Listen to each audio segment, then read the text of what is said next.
Hello class, welcome to week 4 of Windows Administration. So we're 1 week away from our first exam. It will be next week.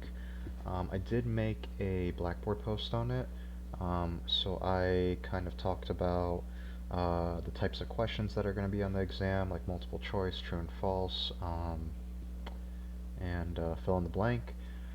And the exam will be available on Blackboard for a span of 3 days, just in case you guys have other stuff going on. But you do have to finish it in one sitting, and it will be timed. So do keep that in mind. So just plan out a certain part of those 3 days. I'm going to announce those days a little bit later in the week, like Friday, with more specifics on what's going to be included in the exam. But for week 4, which is this week, I know a lot of you guys had questions about the current lab 5, manage Active Directory accounts. Specifically all the way down, well, there was a couple questions, but the specific question was about step 9, which is a little bit confusing the way they worded it, but I'll show you how to do that. So I'm going to go through the entire lab. So there's a lot of text that they want you to write, and a lot of it is super case sensitive. So if you misspell or put a space somewhere, it's gonna error out, and it's a lot of like capitalized letters and lowercase letters. It's a lot of work. There is a shortcut to do to complete this lab, so I'm gonna show you the shortcut for each step basically. I use the same shortcut, so I am highlighting the text that they want. Well, first I'm going to open up PowerShell. So I'm on PLAB DC01. I'm going to open up PowerShell right here. Okay. So I'm going to highlight this text on the left for step 2. I'm going to do copy. You could right click it. You can do Control C. For this, I'm going to right click it just so you see what I'm doing. I'm copying it. But in future steps, I'm probably just going to do Control C.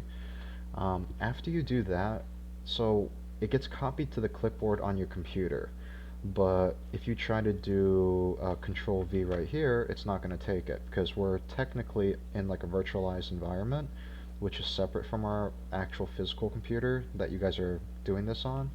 So the way to get it from our physical computer to our virtualized environment is to go to Menu, right up here, go to Clipboard, and then you can't right click and do paste. You have to do Control V right here. So this is right here what well, you can't really highlight it. This is basically what I copied from step 2. Now after you put it here, you do have to press send, and what that's going to do, you can press it like twice just to make sure it goes through. What that's going to do is it's going to send to that clipboard text copy to the virtualized environment. So now when I do Control V on my keyboard, it shows up because now it's in the virtualized environment, and now I can paste it into PowerShell. That's kind of a shortcut that I do. I don't feel like typing all this out. It's a hassle. I just press enter and it goes through. So that's step 2. Step 3, again, we have that same issue, so I'm just gonna copy it, Control C, go to clipboard, Control V, press send twice. I do it twice because sometimes if I press it once, sometimes it doesn't necessarily go through. So twice is usually a good number. Then you're going to do Control V. So that huge block of text is now in my PowerShell, in my virtualized environment. So I can just press enter. So now it's asking for the password, which is the second part of step 3, which is fine. For this, I'm going to actually type it out. It's just password. Okay, so that's step 3. So step 4, we're creating another user account. These are both, so step 3 was creating just one user account, the user account of John, and then step 4 is creating the user account of Pauline, but these user accounts are within Active Directory. So, yeah, we can add them through tools, users and computers, and go, wait for it to open, and I can put them in here manually because John Westfield's right here. You can do that. Sometimes you will do that, but what PowerShell allows you to do is it allows you to add users in like mass amounts. Right now we're adding them individually through PowerShell, but you could add them in like long lists. So that's the advantage that PowerShell has. So let's copy this over. Open my PowerShell back up. So this is the second user, Pauline. Same password. Okay, so that's good. So step 5, they just want us to create a security group. I don't want to type this, so I'm just going to throw it onto clipboard, Control V, press send twice. Okay, so that's step 5. It's not going to give you a confirmation that your command was successful, but if you were to enter it again, it should, yeah. So specified group already exists. So if you're like you have like short-term memory, or you're just kind of like hesitant whether or not your command went through, just hit it again. And for this specific command, because you're creating a group, a security group, you can't create a second security group with the same name, so it's going to give you that error. So that's that. So that's step 5. So step 6, we're going to add members to that security group. It's going to be the 2 members that we just created. Well, actually, one that we created, the other one was already existed, the Waybridge. So I'm going to go to menu, go to clipboard, go to send twice. Okay. Okay, so step 7, no confirmation, keep PowerShell open. Okay, so now we're on task to create Active Directory user template. So we're just going to copy this, go to menu, go to clipboard, paste it, send twice, enter. Perfect. Okay, so password, we do have to give it a password. Okay, so that's good. So now, the account is now enabled without any confirmation from Windows. Add help desk user into the G help desk security group. Okay, so a lot of this is just throwing it on clipboard and just throwing it into PowerShell. Just makes your life a lot easier that way. So we can close PowerShell because we're done with step 2 there. Step 3, close, minimize PowerShell. You can close it, doesn't really matter. So task 3, use a template to create a user. Okay, so I do believe they want us to go here. Yep. So they want you to go to APAC, then to help desk, and then that's where you're gonna find this stuff on the right. They want you to right-click help desk user, copy, and then this is like typically what you would technically do. You would take a user that already exists in Active Directory. If you were doing it through users and computers, you would right-click copy, that way it carries over all those same security groups and all additional settings that you want, and then you would just enter in the new user's name, which in this case is Ryan, Ryan Fairbanks. And yeah, we have to enter in the first name and last name, but he also needs a specific logon name, which is what he's going to use when he logs onto Windows. So Fairbanks R, we'll do next. We do have to give him a password, which is password.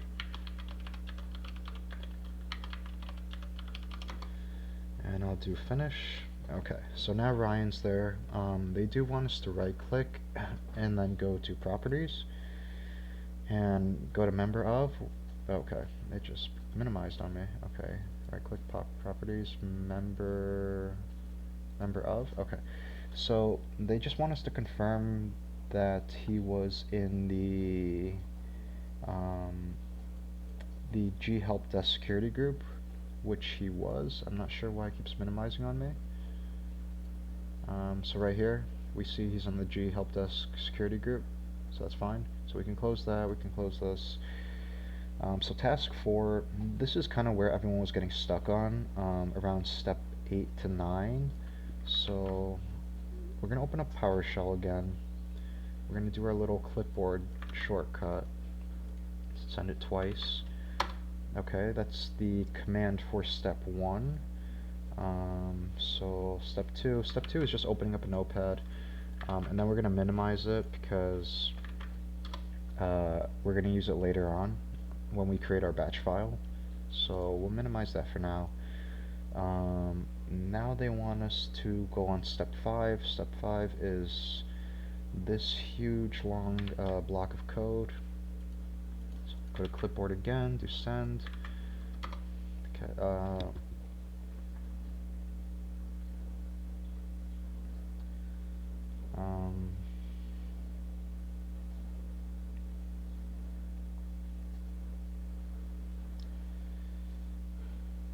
class. Oh, okay, my fault. So this actually goes in the notepad that we had, so I got ahead of myself. So it's gonna go in here, it's not gonna go in PowerShell, and it's going to go to File, Save As, and then it's gonna go here. Remember, we're gonna do the clipboard shortcut, send it here. Put it right here. We'll change this to all files. It's gonna redirect because when we do C://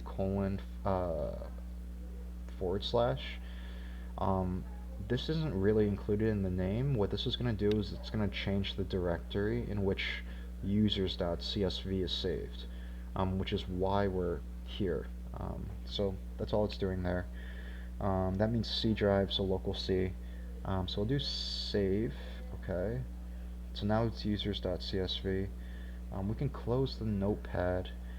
Now we can go to step 4, which is entering this into PowerShell. Ignore my errors here. Press enter. Okay, so 2 entries modified successfully, which is what we wanted. And we could confirm that on step 5. That confirms that user accounts were modified successfully into the domain. So step 6. Step 6 is we're going to open users and computers back up. So I did close it. Just go to tools, go to users and computers. So we have it back up. Click on help desk. We could refresh this just to make sure everything's up to date. So now we notice that there's 2 new user accounts created, Peter and Janie, but they are inactive. They're disabled because they don't have a password associated with them, and Active Directory doesn't like it when you have a blank password for a user. So step 7, we're getting closer to where everyone got stuck. So step 7, we're going to enter this into PowerShell. Not this. So I have to do it to clipboard. Okay, send it twice. Press enter. Okay, so 8 entries were exported, which is what we wanted there. Now this is going to give us the export in a notepad form. So this is that huge notepad that everyone is having trouble with. And step 9. So step 9 says remove the blocks of text associated with the following distinguished names. What I am gonna the advice I'm gonna give you guys is skip this step because it's completely unnecessary. Because at the end of the day, on step 10, we're just going to replace the content of this entire file with what step 10 has. And spacing will be important. Just copying and pasting it in is not going to give us the result we want. So I am going to copy this, but once I put it into my notepad, I'm going to adjust the spacing. Okay. So there is a space prior to the first line of DN, and then there is 2 spaces after each hyphen. So just do 2 spaces. They don't really tell you this, they just kind of expect you to know. So yeah, ensure that insertion. These screenshots are not very helpful because if you do zoom into this, it will tell you that that person is on line 200 and whatever. So it might make you think, oh, I just add this to the end of the original text file, but that's not the case, because this text file is going to make edits to that export file that we had at the beginning. It's going to edit the users that are currently in Active Directory, so there's no point in having all of that I guess lines of code that say that describe each user. It's saying add to a certain security group, those users are already in those security groups. We don't need those lines anymore. We just want this new notepad file, which is going to make changes to existing users. So that's why we just delete everything. So now we have to rename this. So we're going to rename it this. Go to menu, clipboard, send it twice. Go to file, save as. So from export, we're going to name it import, change it to all files, that's important. And then we'll do save. I'm going to leave this open just in case it does error out, but it shouldn't. So now we're on step 13. So step 13, once again, clipboard. And then, okay, so perfect. So connecting to PLAB DC01, practice labs, logging in, importing, loading entries, add error on entry starting on line 30, no such object, that's fine. The server-side error is, okay, directory object not found, I don't really care. The extended server is, okay. So it does say 4 entries were modified successfully, which is what we wanted. We're not changing the object of the users that are in Active Directory. We just want to modify the entries in our list. Actually, this one says 5. Did I cut out one? So John, Pauline, help desk, Peter, Janie. So do make that change. So if we go to Active Directory users and computers right here, notice that Janie is spelled with an N, not an M. If you do copy and paste from the left side, they do use it with an M. So when it tries to modify that user, it's not going to find it. So you have to change your code right here to an N. That's why only 4 users were updated, not 5. So now if I save it again, so I'm just going to go to save as, go to menu, throw this in my clipboard, delete this, okay, all. So I'm going to do save. It's going to say this file already exists. Do you want to replace it? Yes. So I'm going to minimize this. Now I'm going to go back to step 13, copy this text, go to clipboard, press send twice, press enter. Okay, so now trying to find where. Okay, let me actually no, it's fine. I'm just gonna highlight. So this is where I entered in that last command, the IDIFDE. So now I'm not getting those errors. I guess those errors were from the 5th user being spelled incorrectly. So when I changed that user's name to Jane E instead of Jamie, when it connected to PLAB DC01, it logged in, it imported, there's no errors at all, loading entries, 5 entries modified successfully. So I'm gonna let you guys take one more look at the notepad. So like I said, step 9 is just completely unnecessary, you don't need it. Just go on to step 10 and well, obviously when you get this step 9 text file, right, when you get the text file from step 8 and it looks like the thing from step 9, just delete everything. Just highlight it, delete it, get rid of it, and then move on to step 10. Step 10, I recommend just highlighting all of this, right, copy it, throw it in your menu, go to clipboard, Control V, press send twice, and then paste it in this notepad. And then once you paste it, so I'm gonna paste it, yeah, I'll paste it again, just to show you again how you format it. It's gonna look like this. It's gonna be like all crunched up and everything. We do need to add spaces, so the space comes at the very first line, so right before D, put your cursor there, press enter. That way you have this blank line in front, and then after each, so after department, there's the hyphen. Remember, there's 2 spaces after it, so just press enter twice, and we're going to follow that same pattern for the rest of 2 spaces.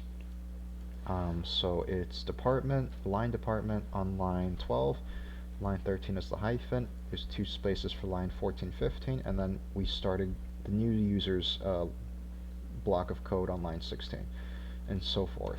So 2 spaces, 2 spaces, and 1 space at the end, just 1. Um, and remember, uh, this was a typo from them, so they spelled Jamie here, but the actual user's name is Janie with an N. So we have to backspace, change that to an N, and then we're going to save it. I'm going to save it again just to show you. And we're going to save it as this from step 12, so just do copy, go to clipboard, control V, send. It already imported for me. I'm just showing you how to do it again, because people are having trouble with this, so I'm going to show it twice. So remember, go to all files. It defaults to text file because we give the extension of IDF. If we were to say copy and paste this into here, leave it as text file, what's going to happen is it's going to save as import.idf.txt, which is not what we want. When we do all files, what it does is it uses the extension that we give it in the file name. So it becomes import.idf instead of import.idf whatever. So then we do save, and that's that. And when you guys do run line 13, it'll give you this 5 entries modified successfully, which is what we wanted. Now we can move to line 14, step 14. So you just type Notepad in PowerShell, press enter, it's going to open up Notepad. On the Notepad window, you're going to assign a password and enable the 2 user accounts that were imported earlier with the csvde.exe tool. Okay, so I'm going to just copy, I'm control C'ing here. So clipboard, control V, or send twice, paste it in. So that huge block of code on the left, this right here, is now on my Notepad on the right, which is what the screenshot shows, which is good. So step 16, they want us to save it. So click File and select Save, but we have to save it. Okay, don't press Save. Do save it as, it's just better. And then once again, they give you this C:/modify. I recommend just copy and pasting it, so you don't make a mistake. So there. And remember, we have to change it to all files because it's already giving us the extension of .bat. .bat being a batch file, which is kind of like a program file that we run through PowerShell. So PowerShell can open .bat files and run them.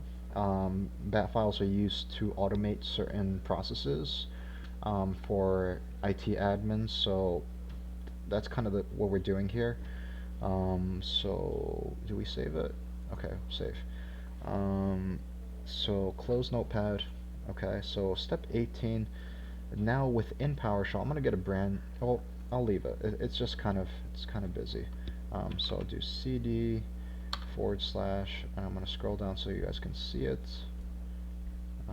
Maybe if I minimize this, bring it up here. Okay, so this just changes the directory that I'm currently in. Before I was in C drive, users, folder, administrator. And what I mean by that is, so I open up File Explorer here. If I click on C drive, and then I click on users, the users folder, and then I click on administrators, this is currently where my PowerShell window was running from. So it would have been fine to be there if my bat file existed here, but as you can see, my bat file is nowhere to be found. If I go back to just C drive, here's my bat file. So right here, this modify says Windows batch file. So because my batch file exists here, that's why I changed directory all the way down to C. So that's the purpose of that command. So now they want us, because we're in the same directory of the batch file, now we could run it. Because if we were not in the same directory, if we attempted to run it, it wouldn't find it because it only searches within the same directory that you're currently sitting in. So I'm just going to do, I did a space, modify dot that, press enter. Okay. Let's see if it, yes, okay, so this is what we wanted. Oh, DSMD failed, actually.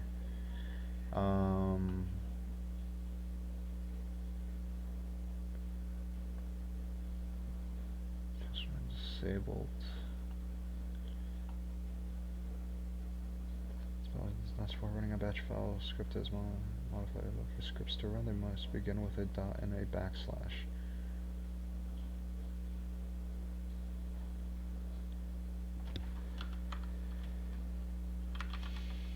Modify dot bat. Value for target object for this command has incorrect format.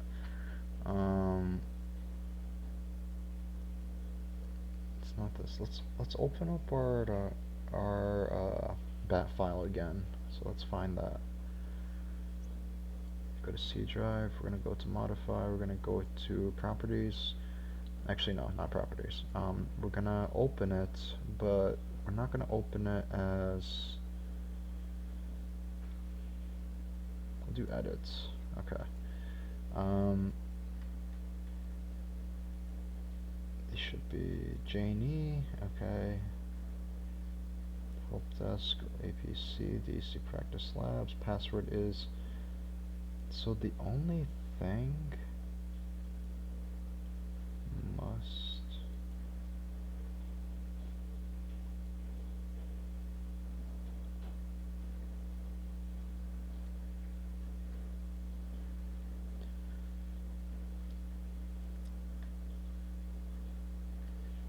Did we assign? I'm going to open up users and computers again. Were these the two disabled accounts? They were. Okay. Peter and Janie.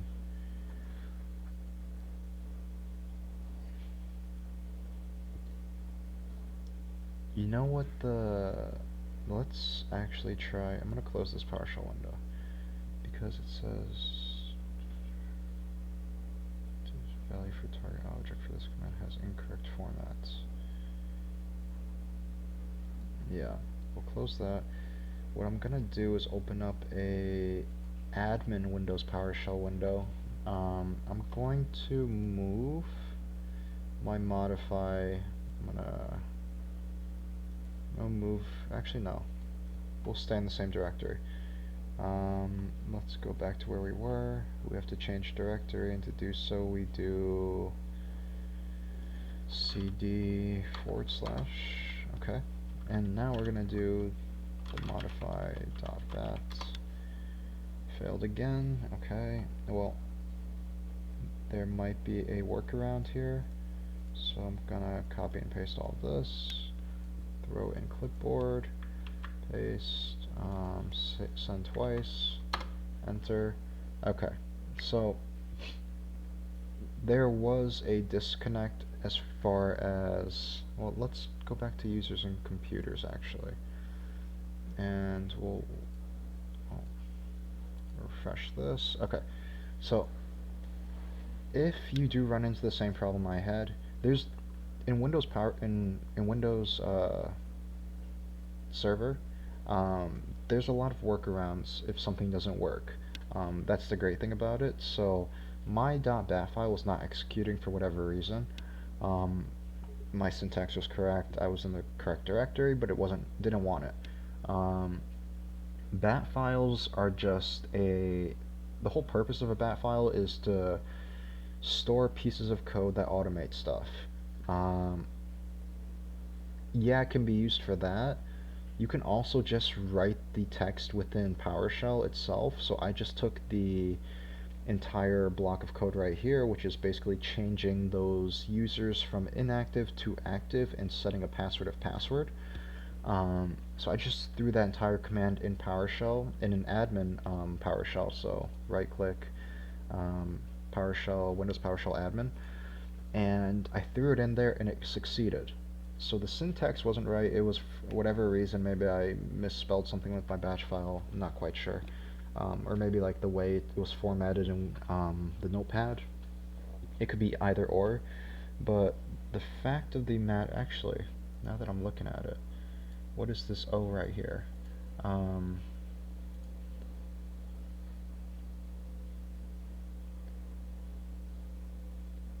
oh, you know what? Yeah, I see what happened here. The batch file can work, and watch, it's gonna work. It was the whole copy and paste thing, so like, um, the way text is written on the left side here with the quotation marks, um, differs from the way PowerShell accepts quotation marks. So when I changed it, when I deleted it and entered in the quotation mark from within Notepad, and now if I go save, and now if I go to, um, I'm in the directory, I go down, I go to, how do you run this? Okay, modify dot bat, watch, it's gonna run. Yeah, so yeah, it's small things like that. The command is correct. The way we entered it into Notepad was technically correct. You can copy and paste it. Just make sure when you do that, you have to get rid of the quotation marks because um, it's saved in a different format for text. The format that they use on the left here is different than the format that the computer likes to accept. So that's why it was giving us an error. But going back to my other point, there's different ways of doing stuff in Windows Server. You can create batch files and store all code that you might use later on. That might be helpful, or you could just run that code directly in PowerShell itself without the use of a batch file, which is what we did when our batch file was failing. But then we fixed our batch file, and the batch file worked as well. It gave us a succeeded, which is great. It's what we wanted. And if we go to the tools, users and computers, and I already have it open, and then just refresh it, you're going to notice that Janie and I believe it was Peter are now activated. And so that is step 20, and now they just want you to take a screenshot. And the way we know that they're activated is that if we right click, see it says disable account, before it said enable account, and there was also an arrow pointing down right next to this person. So they just want you to take a screenshot here, great, and then sign out of PLAB DC01. So you guys can do that, and that's it for the lab. I know it was a little bit confusing towards step 9 just because of the wording that they use, but like I said, ignore whatever they're saying in step 9. It's just complicating stuff for no reason. Just delete the content of that text file, copy and paste step 10's content, all this stuff, and then like adjust your spacing to the way I showed you, and it should run. And that's it. And I believe page 4 is, yeah, page 4 is just the questions. You guys can answer those, and that should be it for week 4. So like I said, for the following week we're going to have our first test, so there's not going to be any homework. The test will be available, like I said, in a range of 3 days. So if you guys have classes or other stuff to do, you guys can choose which day you want to take it on. It'll be up there on Blackboard for those 3 days, but you have to finish it in one setting, and it is time gated, so you will be timed based on that. But like I said, it's going to be multiple choice. It's going to be true and false, and it's going to be fill in the blank. I'm going to give specifics a little bit later on in this week for what, like the exact numbers for the test of each problem. So look out for that. But yeah, that's it for week 4. So I'll see you guys in week 6, video-wise. The test, obviously, I'll be communicating through Blackboard, but yep.